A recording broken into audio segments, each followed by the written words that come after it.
इसमें सबसे बड़ी बात हमारी कॉन्स्टिट्यूशनल राइट की बात है।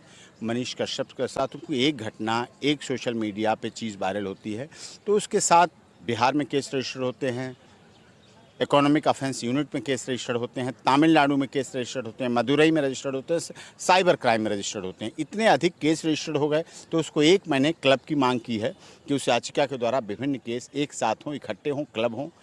इन राज्यों के अलावा उसकी दूसरे राज्य में सुनवाई हो कि जो कि नेचुरल जस्टिस कहता है, वाइस्ट है, सरकार से जुड़ा हुआ मामला है। तमिलनाडु और बिहार सरकार दोनों एक साथ हैं, एक दूसरे के जन्मदिन पे केक खाते हैं तो उसमें मिलते हैं, तो उसमें ऐसी कोई बात नहीं। तो इसे दूसरे राज्य में हो, एंटरिम बेल दी जाए। वो कोई भगोड़ा नहीं है, खुद सरेंडर हुआ है, कोई आतंकवादी नहीं है, कोई उसके साथ जो हुआ है अनजस्टिस हो रहा है। पत्रकारिता से जुड़ा हुआ व्यक्ति है, यूट्यूब का पत्रकार है, लेकिन पत्रकार छोटे बड़े की बात नहीं है, बात बोलने के अधिकार की है, बात संवैधानिक अधिकार, अब विचार अभिव्यक्ति की आज़ादी हमें क्या मिलेगी या नहीं मिलेगी। कल भी माननीय सर्वोच्च न्यायालय ने अपने आदेशों में कहा नहीं, विचार अभिव्यक्ति की आज़ादी है कि अगर सारा विपक्ष खत्म हो जाएगा, सारे लोग एक ही बात करने लगेंगे तो वो लोकतंत्र नहीं है। हम दुनिया के सबसे बड़े लोकतंत्र हैं। मोदी जी उसके लिए काम कर रहे हैं कि जातिवाद, क्षेत्रवाद, भाषावाद, संप्रदायवाद खत्म हो। क्या जातिवाद खत्म हो पा रहा है? क्या ये सच नहीं है कि प्रवासी मजदूर या प्रवासी कोई भी हो, प्रवासी व्यक्ति के साथ भेदभाव हो रहा है? प्रवासी के साथ तमिलनाडु में हो, महाराष्ट्र में हो, कहीं भी हो, भेदभाव होता है, उसकी मजदूरी नहीं दी जाती, उसके साथ हरासमेंट होता है, फिजिकली, फाइनेंशियली, मेंटली हरासमेंट किया जाता है। तो इस ज़माने से चला आया। क्या ये सच नहीं है आसाम में हिंदी भाषी लोगों की हत्या होती? क्या ये सच नहीं है ब्राह्मणों की जम्मू कश्मीर और श्रीनगर में हत्या हो जाती केवल इसलिए कि वो ब्राह्मण है?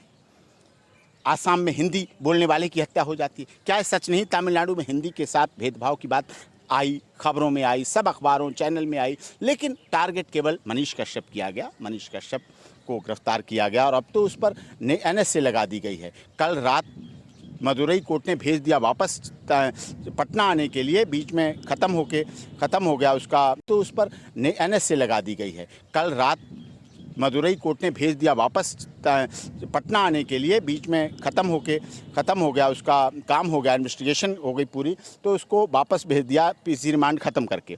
रात में 9 बजे कोर्ट खोली गई और वहाँ सुबह सुनवाई हुई और सुबह उस पर NSA।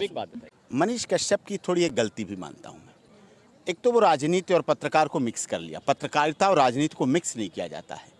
पत्रकार हैं तो आप पत्रकार रहिए, राजनीतिज्ञ हैं तो आप राजनीतिज्ञ रहिए। राजनीतिज्ञ आप रहेंगे तो आपकी बहुत जगह गठबंधन और सेटिंग की बात होगी। पत्रकार तो नहीं करता है। पत्रकार को तो निडर, निर्भीक, निष्पक्ष पत्रकारिता करता है, उसे किसी से लेना देना नहीं।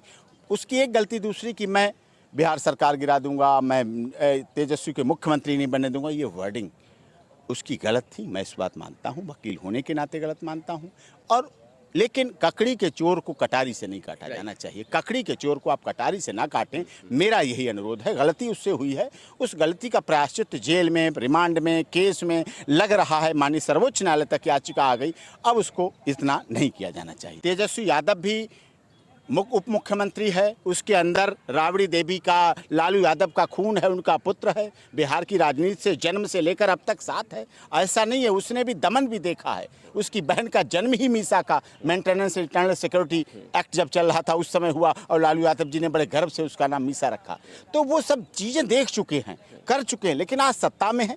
सत्ता के कारण उन्हें वो सब कार्रवाई करनी पड़ी, इस तरह की करनी पड़ी। वो कि कुछ ज़्यादा हो रही है, उतनी ज़्यादा नहीं होनी चाहिए, उतनी ज़्यादा गलत है। मैंने फिर कहा कि किसी व्यक्ति को थोड़े कार्य के लिए इतना बड़ा दंड नहीं दिया जा सकता।